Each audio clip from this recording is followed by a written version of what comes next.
விருந்துக்கும் Vim ஒரு கரண்டி போதும். புதிய விம் ஒரு கரண்டியில் சிறப்பான சிக்கனம்.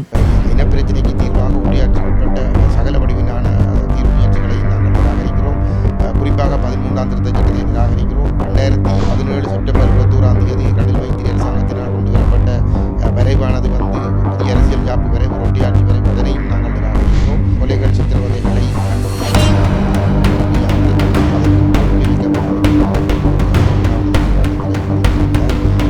தமிழர்களுடைய விவகாரத்தில்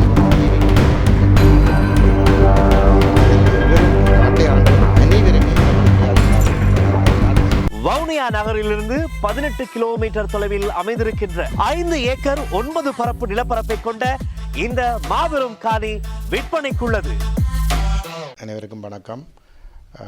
அன்னை பூவதி தாயினுடைய நினைவு சதுக்கத்திலே நாங்கள் இப்பொழுது நின்று கொண்டிருக்கின்றோம். அன்னை பூவதி தாய் அவர்கள் தமிழ் மக்களுடைய நிம்மதியான வாழ்வுக்காக, அரசியல் விடுதலைக்காக,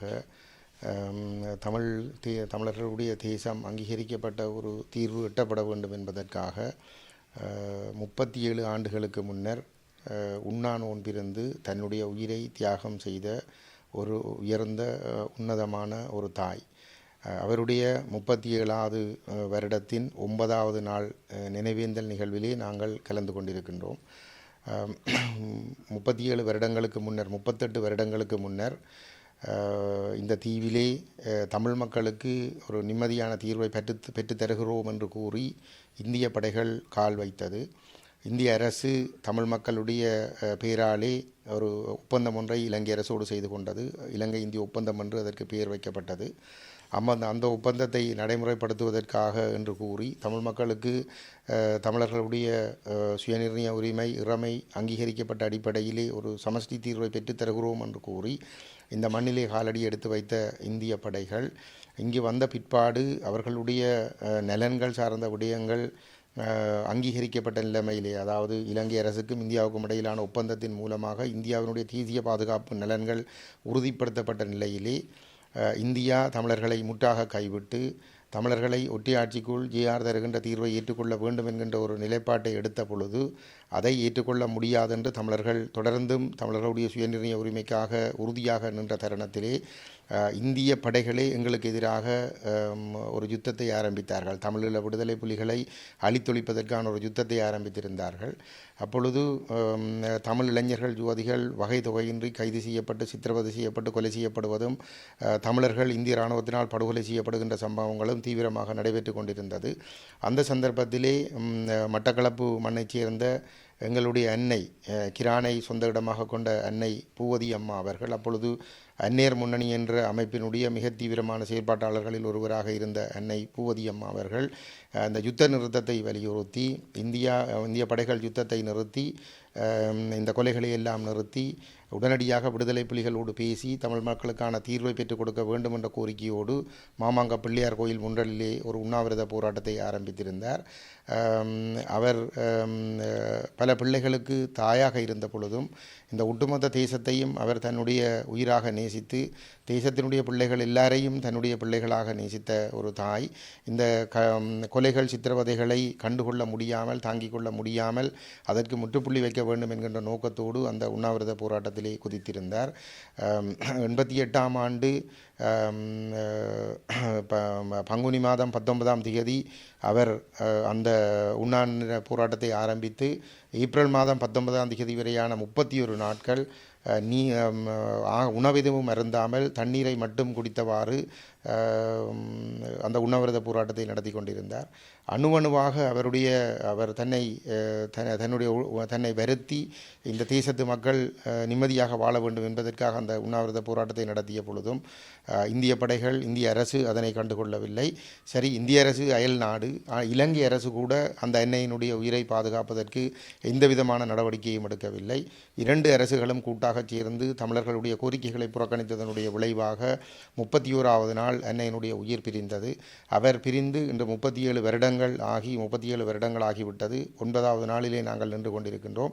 இன்று வரைக்கும் அவருடைய கோரிக்கைகள் எங்கள் வடக்கு கிழக்கு தாயகத்திலே தமிழர்கள் மீதான ஒடுக்குமுறைகள் நிறுத்தப்பட்டு, தமிழர்களுடைய தேசம் அங்கீகரிக்கப்பட்டு, தமிழர்களுடைய தாயகம் அங்கீகரிக்கப்பட்டு, தமிழர்களுடைய சுயநிர்ணய உரிமை அடிப்படையில் தமிழர்களுக்கு ஒரு சுயாட்சி வேண்டும் என்ற அந்த நிலைப்பாடு இன்னமும் ஏற்றுக்கொள்ளப்படவில்லை. மாறாக தொடர்ந்தும் தமிழர்களுடைய வாழ்விடங்கள் கபலீகரம் செய்யப்படுவதும், தமிழர்கள் சொந்த இடங்களில் இருந்து விரட்டியடிக்கப்படுவதும், தமிழர்களுடைய பொருளாதார ஆதிக்கம் பறித்தெடுக்கப்படுவதும், தமிழர்களுடைய கலாச்சார பண்பாட்டு விடுமியங்கள் அழித்தொழிக்கப்படுவதும் தொடர்ச்சியாக இடம்பெற்று கொண்டிருக்கின்றது.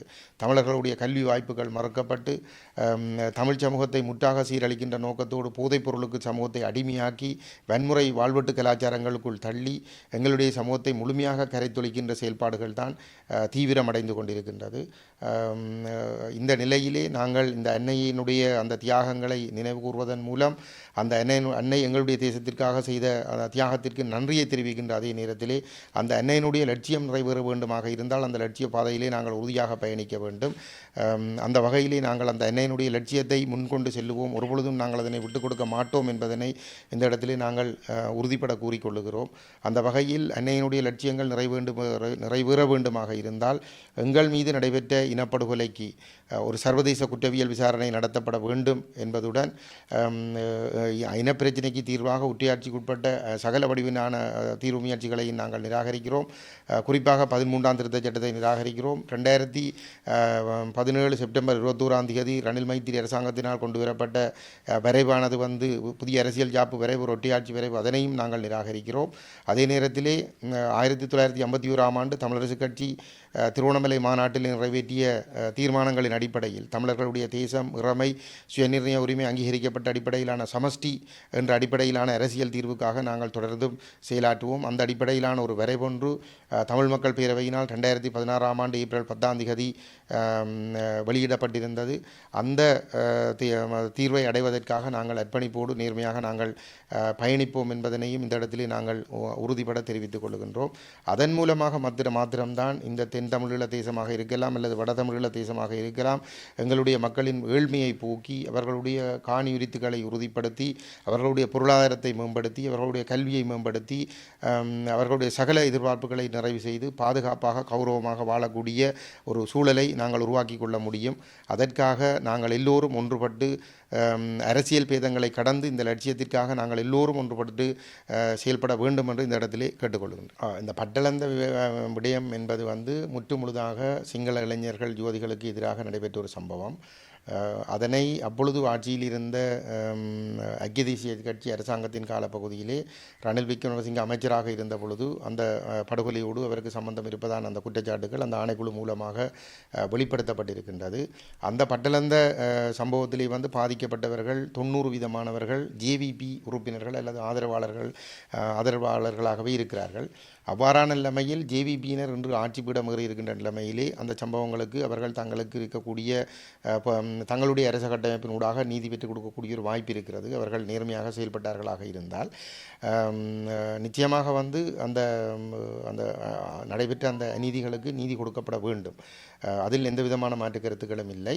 ஆனால் அதே நேரத்திலே அதற்கு அது எதிராக இன்று பாராளுமன்றத்திலே இவ்வளவு குரல்கள் எழும்புகிறன. அவர்கள் இந்த ஆணைக்குழு அறிக்கை பாராளுமன்றத்துக்கு கொண்டு வந்திருக்கிறார்கள் என்பதற்காக அல்லது ஊடகங்கள் என்று பச்சையாக அந்த சம்பவங்களை எல்லாம் வெளிப்படுத்துகிறார்கள் என்பதற்காக அவர்கள் ஒருபொழுதும் தமிழ் மக்களுக்கு எதிராக நடைபெற்ற விடயங்களை நாடாளுமன்றத்திற்கு கொண்டு வரப்போவதும் இல்லை, அதை பற்றி பேசப்போவதும் இல்லை. அவ்வாறு ஒரு விவாதங்கள் நடைபெற்றாலும் கூட ஒருபொழுதும் குற்றவியல் நடவடிக்கை மூலமாக தண்டனைகள் வழங்கப்பட போவதில்லை. ஆகவே தமிழர்களுடைய ஏன் ஊடகங்கள் கூட அந்த சம்பவங்களை விலாவாரியாக வெளிப்படுத்தப் போவதில்லை. பட்டலந்தையிலே நடைபெற்ற சித்திரவதைகள் தொடர்பாக அவர்கள் அந்த ஊடகங்களில் வெளிப்படுகின்ற பொழுது மிகவும் ஒரு பயங்கர ஆத்திரம், கோபம் வருகிறது. இவர்களுக்கு எப்படியாவது தண்டனை வைத்து கொடுக்க வேண்டும் என்று சொல்லி இந்த சம்பவங்களோடு ஒப்பிடுகிற பொழுது வடகிழக்கிலே இந்த 50-60 ஆண்டுகளாக சிங்கள பௌத்த பேரினவாதிகள் தமிழர்களுக்கு எதிரான சம்பவங்களை இவர்கள் ஆய்வு செய்து அறிக்கையிடுவார்களாக இருந்தால் நான் நினைக்கிறேன் ஒரு 30 வருடங்களாக ஊடகங்கள் தொடர்ச்சியாக அந்த கருத்துக்களையே சொல்லிக் கொண்டிருக்க முடியும். அந்தளவுக்கு கொடூரங்கள் நடைபெற்றிருக்கின்றது. அந்த வகையிலே பட்டளந்த விடயத்திற்கு கட்டாயம் பாதிக்கப்பட்டவர்களுக்கு நீதி கொடுக்கப்பட வேண்டும் என்பதில் மாற்று கருத்தில்லை.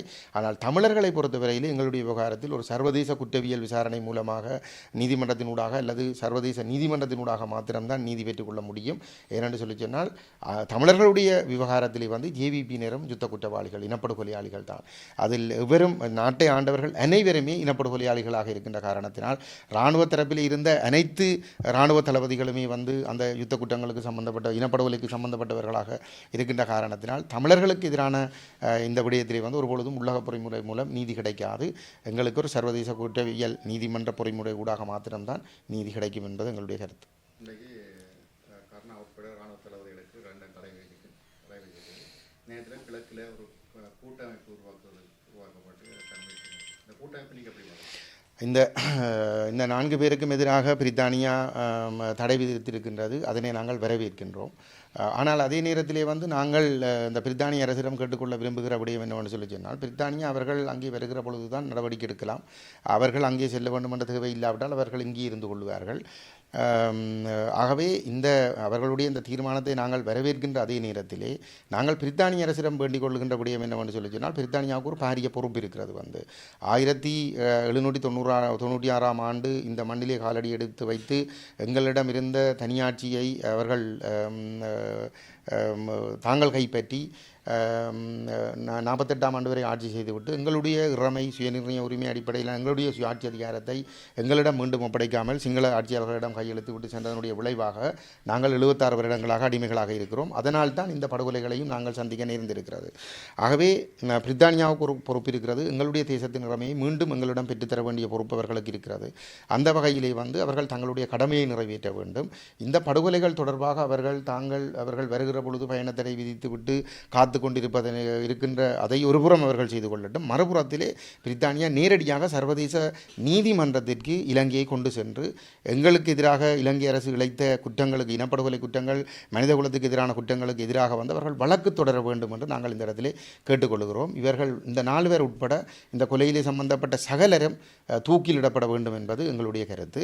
இவ்வாறான நிலைமையிலே வந்து இங்கே இந்த கூட்டுகள் உருவாக்கப்படுவது என்பதெல்லாம் அவர்களுடைய அரசியல் சித்து விளையாட்டுகள். தென்பகுதியிலே ஆட்சி அதிகாரத்தில் இருப்பவர்கள் ஒருவர் பலவீனப்படுத்தி ஆட்சியை கைப்பற்றுவதற்காக அவர்கள் அவ்வாறான காரியத்தை செய்கின்றார்கள். அது மக்கள் அது தொடர்பாக முடிவெடுத்துக் கொள்வார்கள். ஆனால் எங்களுக்கு நிலைக்கப்பட்ட அநீதிகளுக்கு சர்வதேச குற்றவியல் விசாரணை நடத்தப்பட வேண்டும்.